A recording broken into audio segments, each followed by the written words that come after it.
Now that the Mueller report is generally available to the public, let's look at some staggering numbers.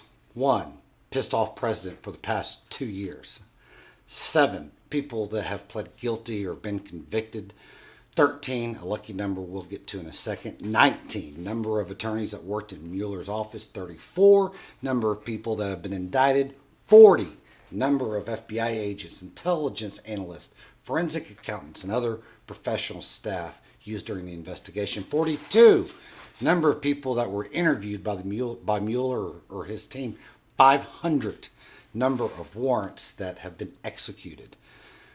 2,800 issued number of subpoenas. 25 million, the amount spent on the investigation.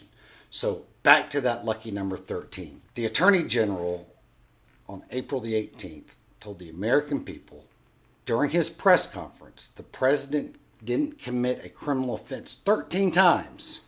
As you watch this video, keep in mind the staggering numbers. Investigation did not establish that members of the Trump campaign conspired or coordinated with the Russian government in its election interference activities. Thanks to the special counsel's thorough investigation that the Russian operatives did not have the cooperation of President Trump or the Trump campaign. But the special counsel found no evidence anyone associated with the Trump campaign conspired or coordinated with the Russian government. Put another way, the special counsel found no collusion. But again, the special counsel's report did not find any evidence that members of the Trump campaign or anyone associated with the campaign conspired or coordinated with the Russian government. There was no evidence of the Trump campaign collusion with the Russian government's hacking. Here, too, the special counsel's report did not find that any person associated with the Trump campaign illegally participated in the dissemination of the materials. The special counsel did not find any conspiracy to violate U.S. law involving Russian-linked persons and any persons associated with the Trump campaign. Did not find that the Trump campaign or other Americans colluded in those efforts. The Deputy Attorney General and I concluded that the evidence developed by the special counsel is not sufficient to establish that the president committed an obstruction of justice offense. In assessing the president's actions discussed in the report, it is important to bear in mind the context. President Trump faced an unprecedented situation. As he entered into office and sought to perform his responsibilities as president, federal agents and prosecutors were scrutinizing his conduct before and after taking office and the conduct of some of his associates. At the same time, there was relentless speculation in the news media about the president's personal culpability. Yet, as he said from the beginning, there was in fact no collusion. And as the special counsel's report acknowledges, there is substantial evidence to show that the president was frustrated and angered by his sincere belief that the investigation was undermining his presidency, propelled by his political opponents, and fueled by illegal leaks.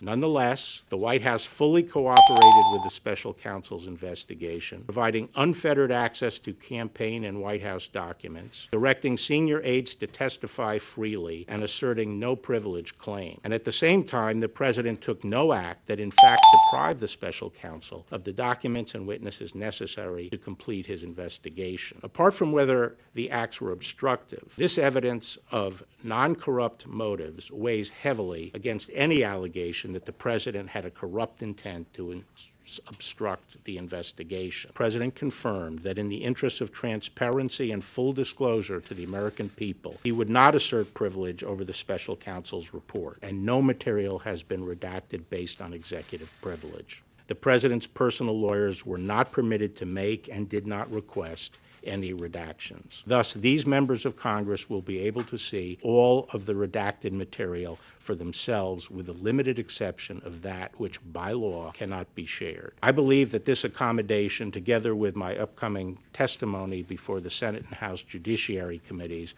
will satisfy any need Congress has for information regarding the special counsel's investigation.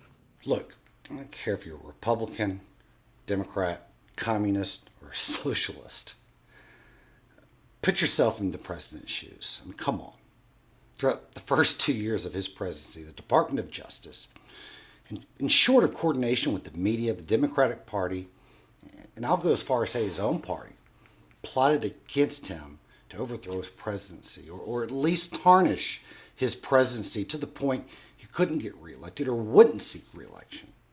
Furthermore, think about this. His own friends turned on him only because they got caught up in their own lies and crimes that had nothing to do with or very little to do with the original purpose of Mueller's investigation. Did he obstruct justice? Debatable.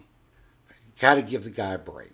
I mean, for over 2 years, he sat back and watched the media and his own government chase a rabbit down a hole by going up his friends' asses, his family's rear ends, his associates, colleagues, for a crime that he knew all along he didn't commit. Look, you take any politician, accuse them of a crime they didn't commit, go up their asshole, and their friends, colleagues, campaign managers, and you tell me they're not going to find something. Doesn't make it right. I didn't vote for the man. But if the left, the Democratic Party, is looking to win an election here in 2 years, make no doubt about it. If they don't pipe it down, it's over. With that said, stay locked and loaded with the truth.